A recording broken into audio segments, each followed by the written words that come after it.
When 20-year-old Jack Chen takes a simple photo, he triggers a glitch in the universe that sucks him into a painting from 1920. Suddenly, he's not a student anymore. He's a stranger in a hostile land, caught between Japanese soldiers and Korean assassins hiding on the rooftops. With his eccentric professor by his side and a geisha who steals his heart, Jack has to stop a murder that will change history forever. But in a world where opium destroys lives and freedom is a crime, can a boy from the future survive the roaring 20s? Let's find out. The story follows Jack Chen Yuxi, a 20-year-old college student living in Taipei. Jack is quiet, sad, and confused about his life. His family has a long history. His grandfather moved to Taiwan from Anxi in Quanzhou, China, in the mid-19th century. Jack's life changed very early. When he was only 5 years old, he lost his mother. She suffered from long-term depression and sadly died after taking too many pills. After her death, Jack grew up without a mother, and his father was always busy with work. Because of this, Jack feels lonely and unsure about his future. He doesn't know what he really wants to do in life. At college, Jack has a very strange but lovable history teacher. Everyone calls him Professor P,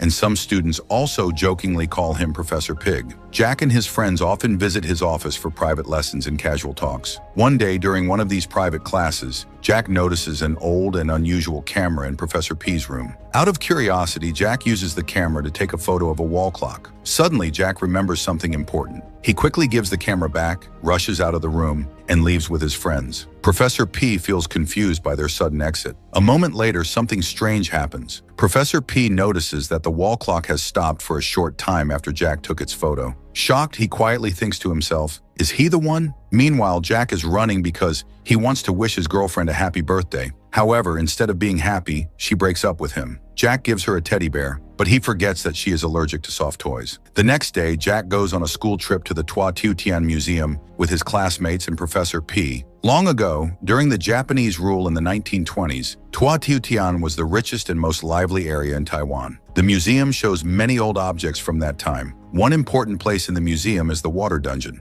where Taiwan's founding father, Dr. Chiang, was once locked up by the Japanese. Jack looks closely at the dungeon wall and sees some words carved into it. The sentence says, "The flower of youth is," but it feels unfinished. Near the dungeon, a man gives Jack and his friends a special souvenir coin with Dr. Chang's face on it. Jack keeps walking through the museum and soon stops in front of a famous painting called South Street Festival. The painting shows how Twa Tiu Tiann looked long ago during a big celebration. When Professor P sees Jack staring at it, he gives him the same old camera again and asks him to take a photo of the painting. Jack agrees and clicks the picture. Suddenly, time freezes once more. People stop moving, sounds disappear, and the painting slowly comes to life. Before Jack can understand what is happening, he is pulled into the painting and sent back in time to Taiwan in the year 1922. In this new world, Jack meets his friend Black Cat and Black Cat's younger brother. But something feels strange. They don't recognize Jack at all. Thinking he is just a stranger, they drag him along to join a local cultural parade. During the event, Jack gets into trouble with a rich textile businessman named Mr. Lin. Just when things start to get dangerous, a woman named Ms. Ginger steps in and saves Jack. She looks exactly like Jack's mother. Ginger owns a clothing shop and is the biggest rival of Mr. Lin. Jack is shocked to see someone who looks like his mother, but Ginger does not recognize him either. Confused, scared, and emotional, Jack faints. He wakes up the next day inside Ms. Ginger's house. Still trying to understand what is happening, Jack goes out with Black Cat and his friends to explore the streets. At the market, they are threatened by Wenshou, the cruel son of Mr. Lin. Later, Jack discovers that a man named Master Pig works as a tailor for Ms. Ginger. Shockingly, Master Pig looks exactly like Professor P. Angry and confused, Jack argues with him, blaming him for trapping him inside the painting. Master Pig denies knowing Jack. Their loud fight catches the attention of the Japanese police. Once again, Ms. Ginger steps in and calmly leads the officers away, saving them.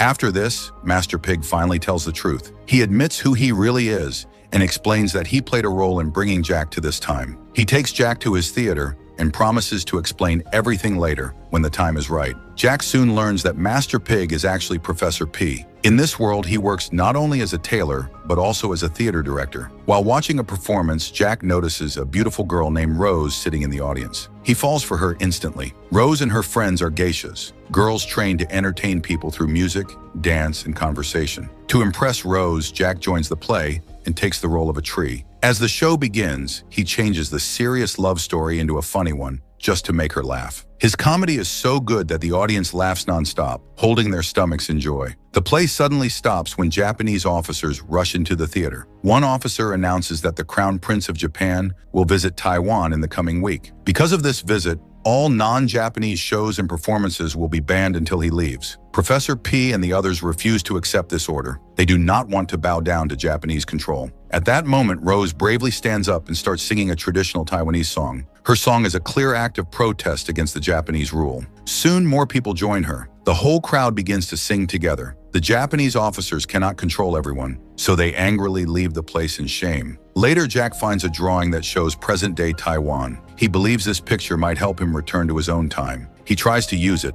but nothing happens. Professor P explains that the picture is incomplete, so it cannot work as a time portal. He also tells Jack that to travel through time, a person must make a wish with their whole heart. Professor P then shares his past. He says that he came to Twa Tiu Tiann with a dream of becoming rich. That is where he met Miss Ginger and fell deeply in love with her. Since then, he has been traveling in and out of Twa Tiu Tiann, earning money and trying to win Ginger's love. He makes a deal with Jack. If Jack helps keep other men away from Ginger, the professor will help complete the painting so Jack can go back home. Jack agrees. Even after this, Professor P continues trying to impress Ginger, but she still does not accept his love. Meanwhile, Jack grows closer to the actors in the professor's theater. Using his knowledge from the 21st century, Jack helps them improve their music and change their costumes, making their play more exciting and modern. One day, Rose visits a nearby shop. Many men, including Wensho, are trying to impress her. When Jack hears this, he rushes there with his guitar. He sings the happy birthday song for Rose. She is deeply touched by his singing. Impressed and happy, Rose finally introduces herself properly to Jack, and they start talking. Just as they are getting closer, their moment is interrupted. Outside the shop, a powerful speech begins. It is being given by Chiang Wei-shui, a famous doctor and freedom fighter who speaks against injustice and inspires the people of Taiwan. In his powerful and emotional speech, Chiang Wei-shui openly speaks against the Japanese rule. He talks about how the Japanese are controlling Taiwan and forcing people to grow opium, which is slowly destroying Taiwanese society. His words are strong and fearless. Soon after, Japanese officers arrive and begin pushing the crowd away. People are forced to leave. Jack and Black Cat quickly run and hide inside a nearby shop. By coincidence, Mr. Lin enters the same shop with his son, Wensho. Mr. Lin angrily scolds Wensho for listening to Dr. Chang's speech. He tells him that such actions could ruin their secret business ties with the Japanese. Mr. Lin reminds his son that their fabric business is successful only because the Japanese support and invest in it. Jack and Black Cat quietly listen and realize the truth behind Mr. Lin's loyalty to the occupiers. Over the next few days, Jack stays busy with the theater group. They prepare the geisha girls for a grand party at the governor's mansion, where many important local guests will attend. During this time, Jack grows closer to Rose. He tells her the truth, that he comes from the future, and explains that one day, Japanese rule will finally end. Rose listens with hope and shares her own dream. She wants to become a real singer someday, not just an entertainer. At the governor's party, Dr. Chang once again speaks boldly and clashes with the Japanese officials. Tension fills the room. Before things turn violent, Rose steps forward and performs beautifully. Her song calms everyone and saves the situation. Later that night, Jack pulls Rose away from the crowd, and they quietly explore the large governor's mansion together. When they see guards approaching, they hide inside a water dungeon. In that quiet moment, Jack talks about the future. He says that life becomes so easy and comfortable that people slowly lose their passion. They forget their youth, their dreams, and what truly matters. Moved by his words, Rose picks up a tool and carves the words, "The flower of youth is," onto the dungeon wall. Then she kisses Jack. At that moment, Jack finally understands what true love really means. On his way home later that night, Jack sees Miss Ginger secretly leaving her house. Curious and worried, he follows her and discovers she has gone to an opium club. Inside, he finds Ginger completely with Professor P sitting beside her. This scene reminds Jack of his mother, who was addicted to pills before she died. Filled with anger and pain, Jack yells at the professor for allowing Ginger to destroy herself and forcefully takes her back home. When Ginger finally regains her senses, she opens up to Jack. She reveals that 10 years ago, she lost both her husband and her young son to cholera. The pain of losing her child never left her. She uses to escape that pain, even if only for a short while. Jack listens silently, understanding her sorrow more deeply than ever. Jack slowly understands the truth. The professor needs money so he can buy opium for Ginger and help her escape her pain. Ginger admits that she does like the professor, but she cannot be with him. He keeps disappearing again and again, as if he does not belong to this world. It is also revealed that Japanese rule has spread lies among the Taiwanese people. They are made to believe that if an opium addict stops using they will die. Because of this fear, many people stay addicted. Jack decides to fight this injustice. He promises to help Ginger and all the Taiwanese people who are suffering because of opium. With the help of Chang Wei-shui, Jack starts spreading awareness and telling people the truth. He also forces the professor to burn down the local opium house. This brave action makes both Dr. Chang and Professor P enemies of the Japanese rulers. Soon, Japanese officers come to Ginger's house to arrest the professor. At that moment, Mr. Lin steps in. For the first time, he openly speaks against the Japanese occupation. Suddenly, chaos breaks out. During the confusion, a Japanese officer's gun fires by mistake, and Ginger is badly shot. The officer then gives a cruel order. He tells all hospitals not to treat anyone with gunshot wounds. After that, he leaves to arrest Dr. Chang. With no other choice, Jack takes Ginger to the theater and decides to take her to the future so she can get medical help. After everyone leaves, Wenshou realizes that the same bullet has also hit his father. Dr. Chang arrives, but it is too late. Mr. Lin dies in Wenshou's arms. At the theater, Jack makes a big decision. He asks the professor to take Ginger to the future, while he chooses to stay behind. Jack has finally found his purpose in life.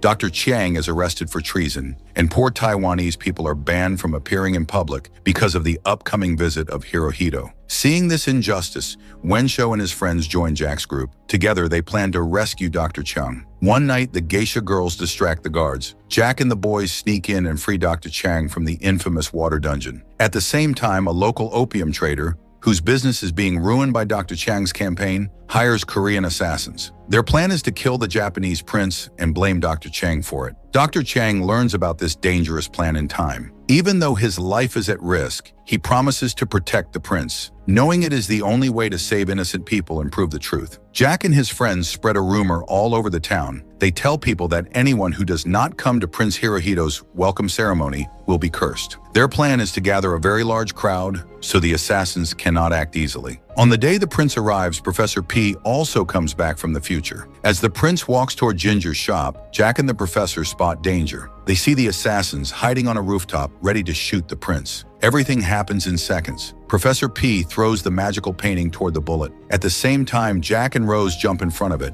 ready to give their lives. Just before anything terrible happens, Professor P takes a photo of Jack, Rose, the bullet, and the painting together. In that moment, all of them are sent to present-day Taiwan. Back in 1923 Taiwan, Chiang Wei-shui and many Taiwanese people shout for freedom and equality in front of Prince Hirohito's parade. Dr. Chang is arrested, becoming the first Taiwanese person jailed for asking for freedom. After this, the colonial government starts hunting down everyone who supported him. Professor P is now fully back in the present. He prepares to send Jack and Rose back to the past. At this moment, Jack stops Rose and tells her his choice. He says he wanted to go with her, but he likes who he has become. He is brave and a little reckless now. He tells her that the 1920s were her best time, not his. His best days are still ahead.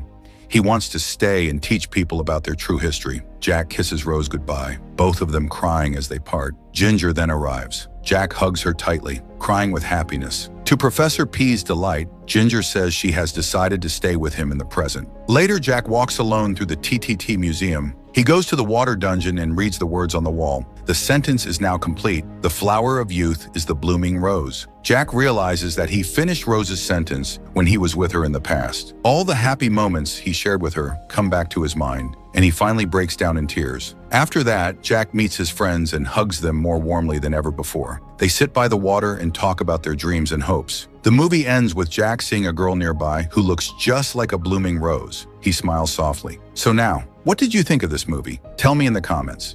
If you liked the video, please hit the like button. For more videos like this, subscribe to the channel. I'll see you in the next video. Till then, bye.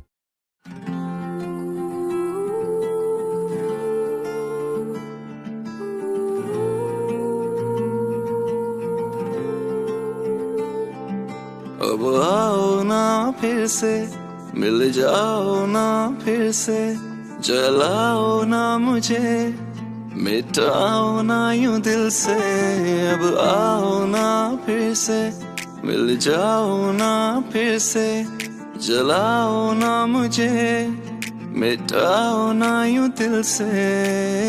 कोई प्यार ना दे यूं जैसे मुझको चाहती है तू, जमाने के जैसी न बन, मेरे यार जैसी है तू। जमाना जलाता मुझे, लगाती गले फिर से तू। मैं गिर के उठा हूँ अभी, हर चीज सिखाती है तू। मैं लिख आया कहानी अपनी जो बीती जिंदगानी, अपनी जो खोया मैंने है वो खोया मैं रात जाग के हूँ रोया। मैं लिख आया कहानी अपनी जो बीती जिंदगानी, अपनी जो खोया मैंने है वो खोया मैं रात जाग के हूँ रोया रोया रोया।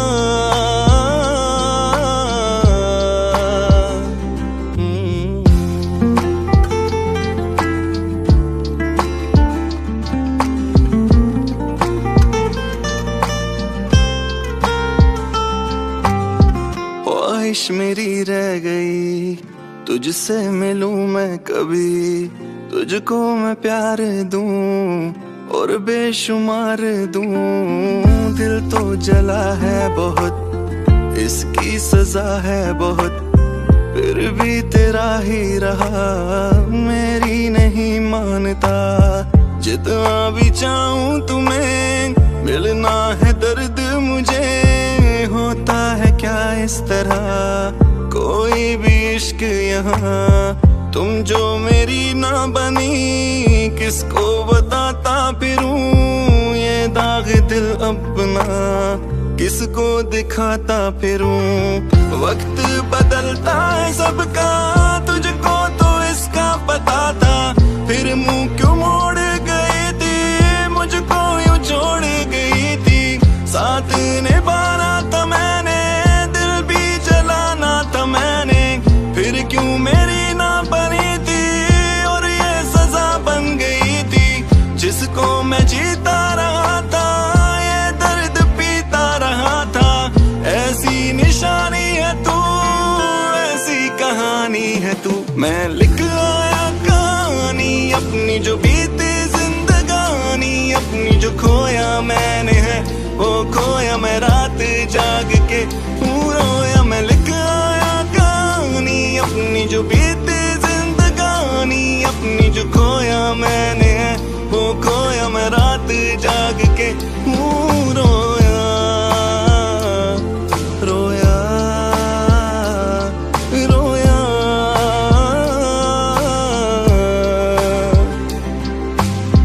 अब इसके पार है तेरा मेरा ठिकाना, अब इसके पार है तेरा मेरा ठिकाना, अब इसके पार है फिर तुझसे दिल लगाना, अब इसके पार है।